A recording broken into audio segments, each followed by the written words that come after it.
এইফালে পুৰি বনাই আছোঁ আৰু এয়া পুৰি এক গামলা হৈ গ'ল ক'ব গ'লে। খুৰীয়ে এইফালে পায়স উলিয়াই আছে, পায়সৰ লগত পুৰি দিম।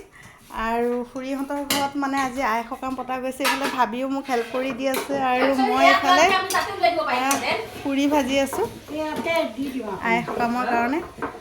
যিহেতু খুৰী অকলশৰীয়া সেইকাৰণে ভাবিছোঁ অলপ সহায় কৰি দিওঁ খুৰীক, আৰু খুৰী এইফালে কৰি আছে আৰু মই এইফালে বনাই আছোঁ। তো খুৰীহঁতৰ পাকঘৰ বেটা ইফালে আছে।